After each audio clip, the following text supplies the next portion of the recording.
And welcome to the Big Seven Stories on Wells Television. Compliments of the season. My name is Bolanle Odueku Ayola. Every week on the Big Seven Stories, we count down the 7 stories that everyone is talking about, from the news that shakes the nation to the events that are shaping our world. Just know that if it made the headlines, then it's right here on the Big Seven Stories. Let's get into it. On our first story on the Big Seven Stories, growing political and public opposition to Nigeria's newly gazetted tax reform laws, which are set to take effect on January 1st, 2026. This is, of course, with the claims surrounding it that the laws have been altered, and that's after passing through the National Assembly. Now, the controversy started when a member of the House of Reps alleged that the versions of the tax laws that were officially gazetted by the federal government differ materially from the copies debated and passed by lawmakers. And over the course of this past week, former Senate leader Senator Ali Ndume has called on President Bola Tinubu to suspend the implementation of the tax laws and set up an ad hoc committee to verify the authenticity of the versions that are currently in circulation. This is because he warned that proceeding with the tax laws on January 1st without first resolving the disputes can undermine public trust and create legitimacy challenges for the reform program. And it's not only Senator Ali Ndume, we've also had the Nigerian Bar Association as well as the Northern Social-Cultural Organizations as well, demanding transparency and clarity before these laws take effect. Meanwhile, the House of Representatives has ordered a review and re-gazetting of the tax reform law. The Clerk of the National Assembly has been directed to issue certified true copies, that's the CTCs, of the versions passed by both chambers, while a 7-member panel investigates the alleged discrepancies. Don't forget that the National Assembly has told us that they, have a committee, a panel, and that they would look into this and make their reports known to Nigerians. Government officials are maintaining that President Tinubu assented only to the bills that were duly transmitted by the legislature, and they are insisting that this implementation of January 1st remains on schedule. Many people are saying that, these disputes can jeopardize the reforms if they are unresolved. But we'll see what happens as the year continues to draw to a close. We'll be watching closely to see whether this legal and political standoff will delay the rollout of the new tax administration. On our second story, on the Big Seven Stories for today, Nigeria's main opposition party, the People's Democratic Party, PDP, faces a fresh political storm. This is because this week, the Independent National Electoral Commission, INEC, refused to recognize the Kabiru Turaki-led National Working Committee, which was elected at the National Convention that was held in Ibadan. INEC, in a letter that was dated December 22nd, 2025, said it could not accept or publish the results of the PDP's November leadership election, citing subsisting court judgments and unresolved legal disputes that restrain it from recognizing the Turaki-led NWC. As INEC from supervising, monitoring, or giving effect to the outcome of the Ibadan Convention until the matters are fully resolved. If you recall that we talked about this on the Big Seven Stories, the court had said that INEC should not, be at the Ibadan Convention of the faction of the PDP to, oversee the proceedings. And this decision and this final stance that INEC is given has deepened the leadership crisis that has plagued the PDP for months. We know that there are 2 factions, the faction loyal to the FCT Minister Nyesom Wike and the faction loyal to Oyo State Governor Seyi Makinde. And speaking about the Oyo State Governor Seyi Makinde, just this week, Governor Seyi Makinde weighed in on the party's troubles. This was during a media chat that happened here in Ibadan. He described the dispute with the FCT minister and PDP power broker Nyesom Wike. He said it was more than a simple leadership disagreement. He said it reflects deeper threats to the party's future. He revealed, the beginning of the rift. I'll just give a short recap. He said the rift began during a meeting involving President Bola Tinubu, Nyesom Wike and some other officials when, according to Governor Makinde, Wike offered to hold the PDP for President Tinubu ahead of the 2027 general elections. He said Wike made this move without consulting other party stakeholders. And he said that while Wike is free to back any candidate, including the current president, he said he himself will not support President Tinubu's re-election bid, and he believes that party members should be allowed to make independent political choices. He also warned that the collapse of the PDP in its current conflict could pose a danger to Nigeria's democratic landscape by weakening the opposition space. Now, you're asking me, what exactly is this internal fight doing to PDP? As many people have said, it's damaging to PDP. This internal fight is stalling the formal registration of leadership changes within the PDP with INEC. And it's also raising concerns about the party's readiness and unity as Nigeria is preparing for the 2027 presidential and national elections. You can see that, for example, in Osun State, Governor Ademola Adeleke, in a bid to safeguard his own seat as the governor of the state, had to move from the PDP to Accord Party. And we're seeing so many other governors moving from the PDP to other parties as well. Well, we'll wait and see what lies in wait for the PDP in the new year. Now, moving to our next story on the Big 7 stories for today. The Economic and Financial Crimes Commission, EFCC, has, according to the EFCC, uncovered a sprawling portfolio of high-value properties, which is collectively worth about 212.9 billion naira, allegedly linked to Abubakar Malami, who is the immediate past Attorney General of the Federation and Minister of Justice. According to EFCC, it said it has traced 41 properties purportedly owned or controlled by Malami, spread across Kebbi State, Kano State, and the FCT.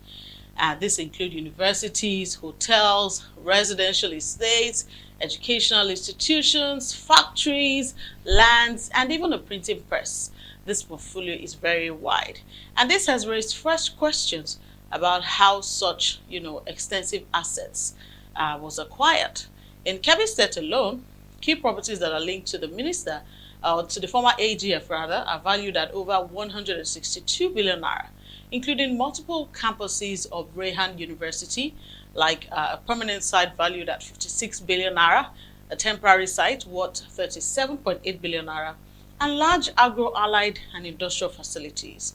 We also have other assets that were traced and linked to him, including hotels, mosques, staff quarters, commercial facilities, and residential properties across the region. In Kano State alone, the EFCC listed hotels and commercial buildings valued at more than 16 billion naira.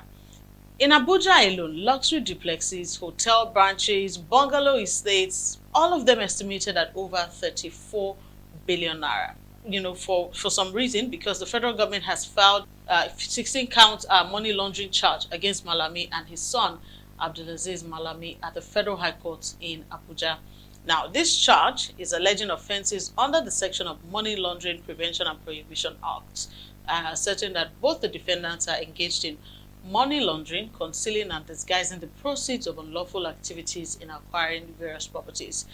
And in response to that, this week as well, Malami has accused the EFCC of defying a subsisting court order that allegedly granted him bail. He even said that the EFCC is doing what he called a media trial. They said the EFCC has ignored a valid High Court directive, to let him go on bail. And he said what they're doing is called selective enforcement and constitutional violation. This trial is very much, on, and I will definitely follow it and ensure that you get the latest story, from time to time. But this takes us to our fourth story on the Big 7 stories for today. It's good news. The long-running stalemate between the Academic Staff Union of Universities, as ASU, and the federal government has finally yielded a breakthrough. It's bringing to a close gradually a renegotiation of the 2009 ASU federal government agreement that has spanned more than 16 good years. So on December 23rd, 2025, leaders of ASU and government negotiators reached a comprehensive deal that was aimed at addressing decades of disputes over welfare, funding, governance of public universities, and so on and so forth in Nigeria. So now, under these new terms, the agreement is expected to take effect from January 1st, 2026, and will be subject to a formal review after 3 years. A key provision of this newly finalized pacts include a 40% increase in salaries for university academic staff. This is a major demand that has been central to ASU's long-standing negotiations. The agreement also sets out significantly improved pension benefits. It's going to allow professors to retire at the age of 70 with their pensions equivalent to their full annual salaries. ASU is saying that this is very good because it's going to help to retain experienced academics. And it's more than money. There's also a revamped funding model that allocates dedicated resources for research, libraries, laboratories, equipment, and staff development. And people are saying, well, this makes a lot of sense because it's been said for years that universities have been chronically underfunded, across Nigeria over the years. Some of the elements of the agreement include enhanced university autonomy and academic freedom, the establishment of structures like a National Research Council funded at a statutory minimum level, which is designed to strengthen research capacity nationwide. ASU leadership has obviously welcomed this outcome. They say it's a major victory after years of negotiation, but they're saying, just like many people are saying, that the success of this agreement will depend on faithful and timely implementation by the government. It's a potentially transformative moment for Nigeria's higher education system. This is a very good moment. This is a movement that can, end recurrent strikes and offer hope for students. You can be sure that when you get into school in this year and they tell you it's a 4-year course, you're graduating at the end of your 4 years. You're not going to go on strike again. And this makes a lot of sense. It's very, very wonderful. We can only urge the government to please stand by their promise, stay by this promise, and see our university systems get better. Let's move to our next story on the Big 7 Stories, our 5th story this week. The Senate on Tuesday passed President Bola Tinubu's proposed 58.47 trillion naira 2026 appropriation bill for second reading. Obviously, this is a key step towards finalizing next year's national spending plan. If you recall, President Tinubu had presented a 2026 budget proposal last week Friday, which was tagged the Budget of Consolidation, Renewed Resilience, and Shared Prosperity. He presented it to a joint session of the National Assembly, seeking legislative approval for spending in the next fiscal year. Now, the Senate, after detailed debate on the general principles of the bill, voted to approve it for second reading, referring it to the Committee on Appropriations for detailed scrutiny. Now, this proposed budget authorizes the issuance of 58.47 trillion naira from the Consolidated Revenue Fund of the Federation for the 2026 fiscal year, reflecting the government priorities including infrastructure, security, debt management, and of course social services. Now, in that same legislative session, lawmakers also approved revised budgets for the 2024 and 2025 fiscal years, repealing and reenacting the previous Appropriation Act and extending the implementation of the 2025 budget to March 31st, 2026. So basically, this extension, according to them, is aimed at ensuring continuity and stability, giving these government agencies adequate time to access and execute capital projects that would otherwise be, squeezed by overlapping budget cycles. Well, this, reflects a very good effort to streamline the budgeting process, reduce budget overlap, improve execution of planned expenditure. Many are saying that the government needs to be more accountable. We need to see what exactly, these monies are used to do. We need to have a scorecard where we can say, oh yes, this is what the government has been able to do this year with these monies and all that. Nigerians will be watching closely to see how the spending blueprint is fine-tuned ahead of final passage and assent of the 2026 budget, as well as how it's going to be spent by the government. Which takes us to the foreign scene, which is not so foreign scene today because this will be involving the US and Nigeria. Security concerns shook parts of the northern Nigeria. This was after a series of explosions and panicked reactions followed US-backed military airstrikes targeting terrorist enclaves in Sokoto State on Christmas Day. Now, these developments have triggered fear, confusion, and heightened vigilance across affected communities. Now, on December 26, 2025, the United States, in coordination with the Nigerian government, carried out precision airstrikes against Islamic State-linked camps, that's ISIS, in the Boni Forest area of Tangaza local government area in Sokoto State. Now, 16 GPS-guided munitions were reportedly deployed from unmanned aerial platforms operating from the Gulf of Guinea maritime bases, a joint counterterrorism operation approved by President Bola Tinubu and executed with Nigerian intelligence support. This is according to this statement you see here from the Nigerian Defense Ministry. Now, the federal government explained that debris from the missiles fell in parts of Sokoto and Offa Kwara states. This is because we got news that in Offa Kwara state there were, detonations, there were blasts, and many, were afraid in this local community. But authorities are stressing that it was debris from the missiles that also got there. And they're also stressing the army has said there's no civilian casualty at these sites, and that these areas have been secured by security agencies. More importantly, they're saying that for those living in Sokoto, in Kwara states, they're saying that citizens should not go close to these areas. Why? It's because there several things can happen. So they're saying that stay clear of these areas because if you go there, number one, you may sustain chemical injuries. Number two, they could also inhale pollutants that can cause health problems, as well as the fact that they could even easily pick up allergic reactions to some of the waste materials there. So for citizens, if you're watching this, please stay away from these sites and let the security agents and the health agents do their work. Of course, not forgetting the mosque bombing that happened in Maiduguri, Borno State on Christmas Eve, which has been linked to Boko Haram, which resulted in at least 5 deaths and dozens injured. Apparently, according to eyewitnesses, a young man who looked a bit unkempt had entered the mosque as people were preparing to start prayer, and it was a suicide bombing and just detonated the explosive, and people died, 5 deaths, dozens injured.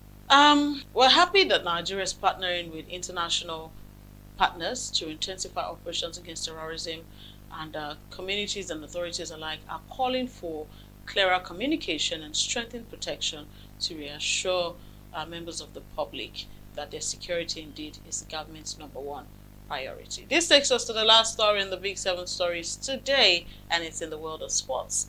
Football fans across the continent are tracking action from the 2025 Africa Cup of Nations AFCON that's happening in Morocco, with teams battling for group stage supremacy and early momentum at the Continental Showpiece Tournament. On Friday, 26 December 2025, several key matches took place in the group phase. In Group B, Angola and Zimbabwe played to a 1-1 draw in Marrakesh, while Dala Musona on the screen sheets respectively. With Dala Musona on the screen sheets respectively. In Agadir, Egypt edged South Africa 1-0 thanks to a first half penalty converted by Captain Mohamed Salah. And that victory took Egypt to 6 points, sealing early qualification for the knockout route. While South Africa sits on 3 points, Angola and Zimbabwe are tied on 1 point each. Elsewhere in the group stage, Senegal opened their campaign with a commanding 3-0 win over Botswana, propelled by a brace from Bayern Munich striker Nicolas Jackson. And across the tournament so far, the AFCON has featured gripping contests, standout performances from Africa's top footballing nations, with traditional powerhouses like Egypt and Senegal showing strong form as the round-robin stage continues. And you're asking me about Nigeria, right? I'll just give you a look into how it is for Nigeria. Nigeria definitely won their first match. Congratulations to them, and are going to be playing again today by 9 p.m. Nigerian time, so you want to watch as well. Very important. And we'll see how this goes in because the AFCON is going to continue over the coming days, and fans are eagerly anticipating further results. But that's how the week looked. 7 big stories with one clear picture. I say thank you so much for watching the Big 7 Stories on Wells Television for this year 2025, because this is the last episode that we're going to be airing in 2025. But don't worry, we have more to come for you in the next year, 2026.